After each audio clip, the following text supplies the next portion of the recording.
Hallöchen zu einem neuen Video. Und zwar, nachdem sie uns ja die Ducati hier in Palermo direkt nach Tag 2 gestohlen haben, wollte ich hier ein kleines Video machen, um einfach so die Best Practice von Sizilien, Palermo, vor allem Großstadt hier im italienischen Bereich und auf der Insel weiterzugeben. Also was man machen kann, ist auf jeden Fall in Palermo selbst nur eine Unterkunft mit privaten Parkplätzen und einem abgesperrten Parkraum nehmen, mieten.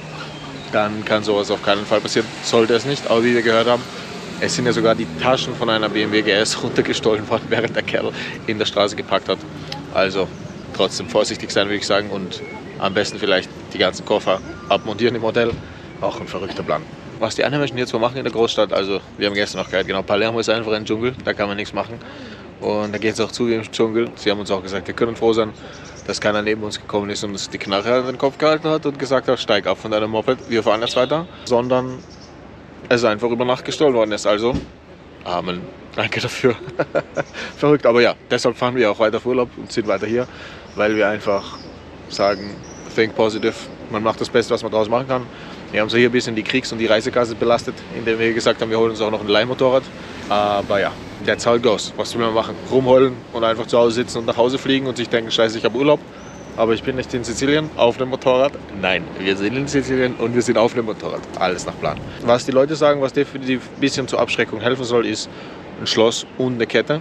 Aber ja, sie haben auch gesagt, also sowohl die Polizei hat es gesagt, als auch der Kerl, der uns dieses Moped vermietet hat, es bringt eigentlich gar nichts. Wenn sie das LKW aufladen, dann kommen 3-4 Mann, schieben das einfach rein in den Anhänger, auf eine Lieferfläche von dem Truck und dann fährt er weg. Und das machen die innerhalb von 15-20 Minuten, klar. Kann sich jeder bildlich vorstellen und das ist einfach ein eingespieltes Trio. Die machen das, ziehen das durch, Moped ist weg. Moped ist in der Garage, Moped wird zerlegt. Moped wird verkauft. Ah, der Hit. Wirklich der Hit. Als Tipp, wir sind nämlich gescheitert, den BMW-Händler in Palermo zu finden. Ein BMW-Händler gibt es bei einem Autohändler dabei. Also quasi man muss irgendwie nach einem BMW Premium Cars Reseller schauen und der hat dann quasi auch Motorräder und macht Motorradservice und verkauft quasi Koffer und ähnliches. Hat uns der Kerl gestern erzählt. Wir hatten das auch in Gedanken, aber einfach wenn du BMW-Motorrad suchst, in Palermo findest du bei Google Maps nichts und ich war leider, also mein Handy und wir waren nicht in der Lage, die BMW-Website so zu bedienen. Der hat mir immer Werkstätten von München vorgeschlagen und Locations, Reseller-Locations von München. Der wollte einfach nicht meine Location in Palermo akzeptieren. Ich habe auch nirgendwo gefunden, wo ich den Ort eingebe, aber bestimmt, Userfehler. Hat dann besser geklappt. Ja, was gibt es noch zu sagen? Also, das Schloss dient eigentlich nur zur Abschreckung, mal schauen. Aber ja, ich würde es am nahelegen, holt so ein Schloss, zumindest für die Reise, wenn man es irgendwo an die Straße abstellt. Vielleicht bringt es was. Ist auf jeden Fall besser als das Moped ist weg. Und allgemein haben sie auch noch gesagt, genau, gewisse Viertel sind natürlich immer ein bisschen belasteter als andere. Das Bahnhofsviertel zum Beispiel, ein eher ungünstiges Viertel, sonst eher im Zentrum und eher im Norden sind wohl die besseren Viertel, da kann man das auch abstellen. Und ja, was wir auch für uns mitgenommen haben, wenn man weiß nicht, ob es das helfen würde, aber das Moped lieber an der Hauptstraße abstellen und lieber auf dem Gehsteig abstellen, dass es vielleicht hinter den Autos steht, aber wir kennen ja alle, dieses Flaggschiff ist einfach ein Koloss. Allein das über eine 12 cm Gehsteigkante mit Koffern drauf zu hieven und die Autos parken hier auf Millimeter, also wir haben wirklich gesehen, manchmal 3 Autos in der Folge und die stoßen aneinander an, Stoßstange an Stoßstange, das heißt, wie wir angekommen sind bei unserer Unterkunft, da war gar kein Durchkommen auf den Gehsteig, weil ich hätte mich eigentlich wirklich gerne auch auf den Gehsteig gestellt. Aber ja, keine Chance. Die Parkplätze waren einfach auf Millimeter ausgenutzt und da war kein Durchkommen auf den Gehsteig überhaupt drauf. Geschweige denn, stellt euch vor, du bist dann oben und am nächsten Tag kommst du nicht wieder runter, weil vorne war quasi ein Müllcontainer, so ein riesiger Abschleppcontainer. Und genau, dann kommst du aus keiner Richtung raus, das wäre ja auch vollkommen beschissen.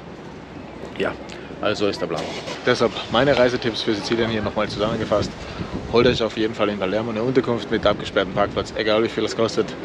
Dass da auch jemand ein dickes Schloss oder einfach einen dicken Schrank, einen hohen Schrank in der Nacht zusperrt und zuschiebt und dass da jemand von der Unterkunft aufpasst, am besten auch videoüberwachter Parkplatz, einfach zur Abschreckung.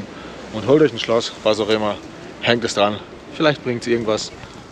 Oh yes, Zeitsprung in die Gegenwart. Wahnsinn.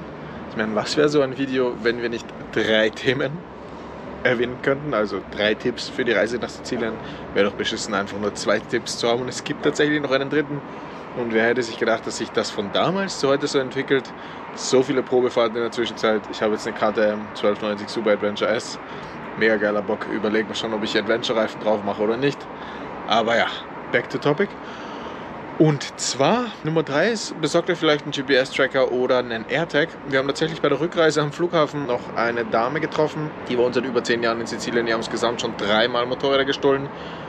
Auch quasi das Tor aufgebrochen und das Moped einfach rausgeholt. Das ist kein Witz, wir haben jetzt 2 Geschichten erfahren, dass Tore aufgebrochen wurden und das Ding rausgeholt ist. Aber die beste Geschichte ist, bei ihr ist einmal am nächsten Tag sogar ein Unterhändler vor der Tür gestanden und hat gesagt, gib mir 500 € und du kriegst das Moped wieder zurück. Kennt jemand diese Taktik? Vielleicht aus gewissen Ganoven-Filmen? Herrlich, herrlich. Sie hat gemeint, AirTags helfen. Und sie hat 2 Engländer getroffen, denen wurden die Mopeds gestohlen. Die hatten AirTags in ihr Moped verbaut, sind zur Polizei gegangen und dann gedeutet, hier ist mein Moped wahrscheinlich. Die sind echt dorthin gefahren, haben die Garage geöffnet, haben viele Mopeds gefunden.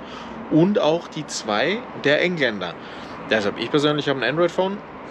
Aber von euch haben ja einige ein iPhone, deshalb holt sich vielleicht so ein AirTag, der kostet 25 €. Ich habe es letztens beim Apple Store auch echt nochmal nachgeschaut. Gibt es auch im Mehrfach-Pack, können Sie einfach auch ins Auto reinhauen. Die Positionierung, wenn es euch interessiert, nur ganz kurz, erfolgt einfach durch andere Apple-Geräte, die sich dann quasi über so eine Beacon-Technologie positionieren und das Ding quasi über deren Mobilfunknetz updaten. Klingt kompliziert, ist es gar nicht. Was das einzige Manko ist, wenn das Ding echt draußen irgendwo in der Hecke steht, wo niemand ein iPhone hat oder der Gangster sein iPhone-Tracking deaktiviert hat, also dass er quasi solche Beacons empfängt und dann die Position weiterleitet. Ich denke, das ist möglich, weiß es nicht, aber Apple ist ja relativ privacy bedacht. Ich glaube, das kann man auf jeden Fall bei einem iPhone auch ausschalten, dass man diese Daten übermittelt. Genau, also wenn das da draußen irgendwo in der Hecke steht, dann wirst du trotz AirTag auch keine Position haben. Aber ja, ist ja, sagen wir mal, wenn du so kostengünstig 90% eine relativ genaue Position hast, ist es das doch wert. Eigentlich kann man damit wenig falsch machen. Ansonsten gibt es so Abos und so Modelle, wo du quasi einfach einen Tracker reinbaust in ein Moped, das auch eine SIM-Karte hat, dann aber gewissermaßen nur auf Regionen beschränkt, Europa beispielsweise, die Daten permanent übermittelt und dann hast du immer wirklich deine Live-Positionsdaten. Kostet aber, was ich da gesehen habe, war glaube ich 200 Pi mal Daumen, 180 die Anschaffung und dann noch 80, 90 pro Jahr jährliche Gebühr. Man braucht eine SIM-Karte, die Daten müssen übermittelt werden, das ist ja irgendwie Traffic, den man generiert. So, ja, also das wäre der Punkt. 3 von 3, holt euch irgendeine Art von Ortungsgerät. Wir sind ja in 2022, hätte man eigentlich auf die Idee auch vorher drauf kommen können. Aber ja, wie gedacht, oder wie schon gesagt, wir waren so oft in Osteuropa unterwegs, wir waren überall sonst unterwegs. Ich war so viel in Europa unterwegs, Frankreich, Spanien. Ich hätte niemals gedacht, dass in Italien das Motorrad gestohlen wird. Aber ja, das ist blauäugig gewesen. Man denkt, ja, das ist der Nachbarstaat gleich hier im Süden. Wir sind Österreicher, Italiener, man kennt viel von Südtirol. Man hat wirklich das gar nicht so am Schirm, dass da in Süditalien es noch anders zugeht. Und man glaubt natürlich offiziellen, seriösen Quellen, wenn die sagen, gibt heute keine Mafia. Alles ist großartig im Verhältnis von vor 40 Jahren. Ist es dort pipi fein sauber und alles ist traumhaft. Ja, Hashtag Fake News, Werbung, was auch immer. Egal, so ist es jetzt gelaufen. Wir sind ja relativ gut rausgekommen. Dazu auch mal ein Update in der Zukunft. Bis bald, macht es gut.